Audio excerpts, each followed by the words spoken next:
আফ্রিদা গাড়ি নিয়ে চলে যাচ্ছে টিসিং টিসিং করে। ও মাই গড, খুব মজা খুব মজা। এরপর দেখি ওমা আবার গাড়ি নিয়ে খেলা করতেছে। এতগুলা খেলনা।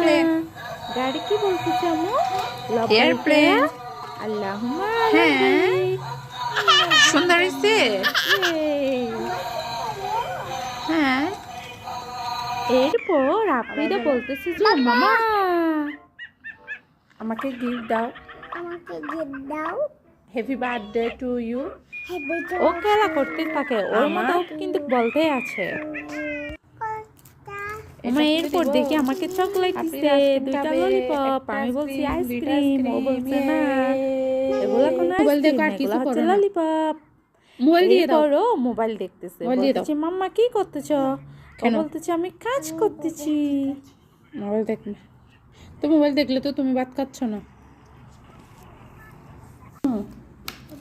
আমা এরপর দেখি স্ট্রবেরি নিছে, এতগুলা স্ট্রবেরি আফ্রিদা একা খাবে। ইয়ে আচ্ছা, তোমাকে এগুলা খেয়ে দিছে? খাও। তোমার আব্বুকে থ্যাংক ইউ বলছো? হ্যাঁ, ও কিন্তু সবগুলা ফালাই দিছে। এরপর দেখি তোমাকে তো ডাক্তার বলছে একেবারে ঠান্ডা না খাইতে, তোমার আব্বু এটা কি নিয়ে দিছে? ওমা দেখি মুখ টুকে একেবারে ব্লো হয়ে গেছে। ও বলতেছে মজা মজা মজা, ঠান্ডা। এরপর দেখি ও ইফতার করতেছে, জুস নিয়ে ইফতার করতেছে। দেখেন আসলে আফ্রিদা সারাদিন খুব দুষ্টামি করে আম্মুর সাথে। তুমি রোজা রাখো না? সবাই লাইক দিয়ে পাশে রোজা রাখো থাকবেন। না?